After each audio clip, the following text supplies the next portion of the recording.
au focus et forcément aujourd'hui on s'arrête sur l'information de la journée, l'investiture de Donald Trump. On va aller dans les quelques minutes à suivre à la rencontre des anti-Trump, ceux qui craignent réellement les 4 années à venir. Hier soir, certains d'entre eux se sont réunis à New York derrière des personnalités comme Robert De Niro ou Alec Baldwin. Ils appelaient à la résistance. Alors quelle forme va prendre cette résistance? Reportage de notre correspondant à Washington, Gallagher Fenwick. Les débuts de la présidence de Donald Trump s'annoncent chaotiques. Certaines organisations estiment qu'une ère noire s'ouvre pour les droits civiques aux États-Unis.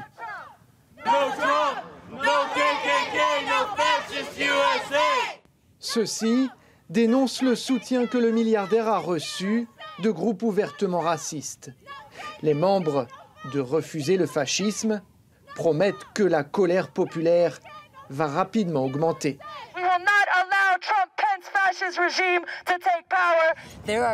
Il y a des millions de personnes qui sont horrifiées et dégoûtées par tout ça. Maintenant, il faut que ces millions agissent. Personne au-dessus de nous ne va s'en charger. C'est à nous de descendre dans la rue pour le bien de l'humanité.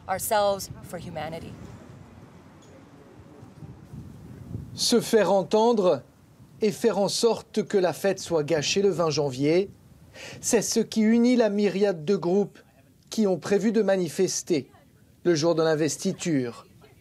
Cette réunion doit servir à finaliser les slogans, mais aussi les actions surprises que ces activistes comptent entreprendre. Donald Trump a remporté plus de grands électeurs que sa rivale démocrate, mais il a perdu le vote populaire. Cela le rend illégitime, selon ce groupe. La plupart des gens dans ce pays n'ont pas voté pour lui. Nous voulons montrer à ces gens qu'en descendant dans la rue, en agissant, en manifestant, nous pouvons défendre nos droits, malgré ces attaques contre nous tous. Certains se projettent bien au-delà du 20 janvier. Ces militants explorent les terrains et les maisons abandonnées qu'ils ont récemment achetées. Nous l'avons achetée, nous n'avons pas encore fini de la payer, mais elle nous appartient déjà. C'est là qu'ils ont prévu de bâtir une sorte de société parallèle. Ils appellent cela un éco-village. Ce sera sans doute l'une des premières que nous allons réparer. Des gens pourront loger ici afin de surveiller l'éco-village qui sera en pleine expansion.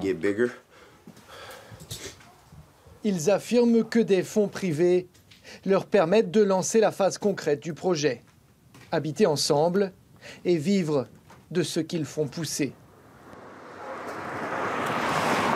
L'objectif de ce groupe, c'est d'être ingouvernable dès 2017. Nous allons rassembler nos forces et nous concentrer sur les moyens qui nous permettent d'être autosuffisants pour ne pas dépendre de l'extérieur. Nous éduquerons les gens pour qu'ils comprennent ce qu'est le gouvernement et leur apprendrons comment être ingouvernables. Cela veut dire qu'on ne peut pas venir et nous imposer la manière de faire les choses. L'initiative est née dans le sud des États-Unis, à Jackson, dans le Mississippi. Le noyau dur du groupe se retrouve régulièrement pour prévoir tous les aspects de cette vie en autarcie, depuis la répartition des tâches jusqu'au traitement des déchets. Nous voulons être zéro déchet assez rapidement.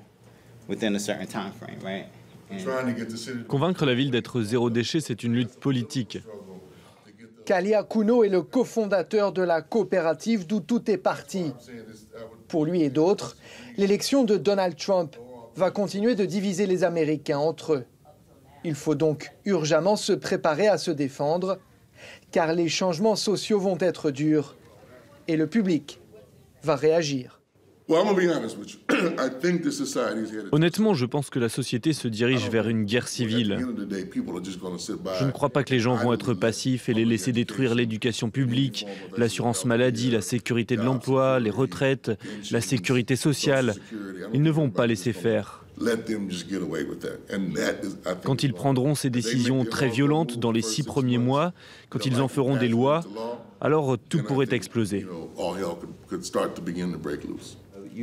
Tu roules tes joints et avec ton copain, vous prenez moins de 60 grammes chacun. pacifier tout le monde et cultiver la paix pour faire passer en douceur un message très sérieux. C'est la méthode choisie par Adam Endinger et celles et ceux qui l'entourent. Ils vont rouler des milliers de joints qu'ils vont distribuer gratuitement le jour de l'inauguration. Ils militent pour la décriminalisation de cette drogue. Ces usagers continuent parfois d'être incarcérés. Ils craignent que la nouvelle administration se montre peu coopérative sur ce sujet. Chaque année, plus d'un demi-million de personnes continuent d'être emprisonnées à cause de la marijuana. Vous n'avez pas un demi-million de gays et de lesbiennes qui sont emprisonnés parce qu'ils sont gays et lesbiennes. Il n'y a pas un demi-million de personnes qui vont en prison parce qu'elles ont eu recours à l'avortement.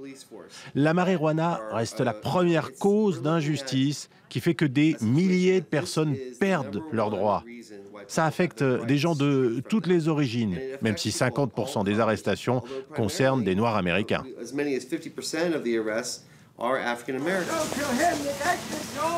Une partie de la société civile, des individus et des ONG de tous bords se disent déterminés à rester mobilisés pour contrecarrer les plans de la nouvelle administration.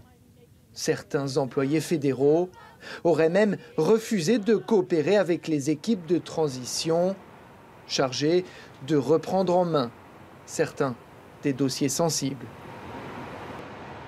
Et avec moi en direct depuis Alexandria, aux États-Unis, Charles Cobb, ancien président de la French American Foundation et ancien conseiller de George Bush Senior. Merci d'avoir accepté l'invitation de France 24.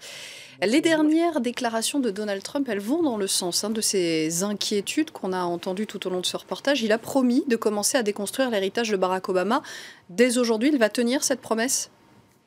On va voir, je crois, oui.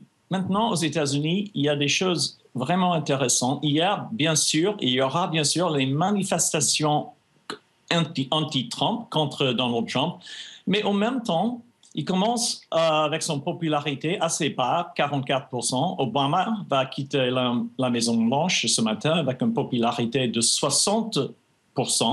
Mais en même temps, il y a plus que 60% des Américains qui ne sont pas contents avec la direction de notre pays. Donc, je ne crois pas qu'il y aura une guerre civile, mais il faut avoir un peu de temps de voir comment ça va se passer avec cette nouvelle administration. Il y a des choses vraiment intéressantes. On a passé ici aux États-Unis presque 18 mois dans une campagne assez dure et pour les démocrates, bien sûr, bouleversant. Donald Trump est élu comme un président en minoritaire, comme Bill Clinton et W. Bush. Donc, de mon point de vue, c'est normal d'avoir des gens qui ne sont pas contents à ce moment avec un président qui était élu par une minorité des Américains. Justement, ces anti-Trump qui veulent être ingouvernables, on l'a entendu dans le reportage, est-ce que le fait que Donald Trump n'ait pas eu ce vote populaire, qu'il ait eu le collège électoral mais pas le vote populaire, qu'il soit aujourd'hui le président élu, vous l'avez dit, avec la cote de popularité la plus basse de l'histoire le jour de son investiture, c'est quelque chose qui risque de rendre sa présidence compliquée?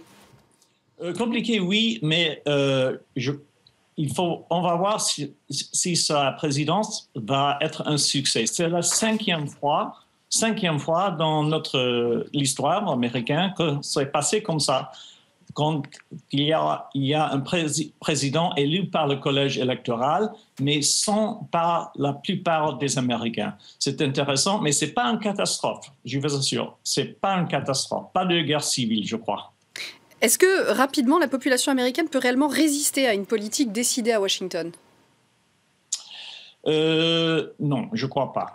Il faut avoir un peu de temps pour avoir quelques précisions sur cette administration. La transition, par exemple, entre Obama lui-même et Trump lui-même, je crois que ça passe très bien, même entre leurs équipes.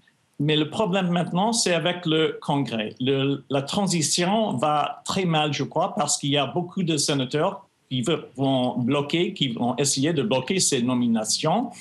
C'est un cabinet des ministres plein de milliardaires, des chefs de Wall Street. Et c'est intéressant, 64, au minimum de 64 membres du Congrès, surtout les démocrates, seront absents ce matin pour l'investiture. Merci beaucoup, Charles Copp. Merci beaucoup, Charles Copp, d'avoir été avec nous. C'était le Focus du jour.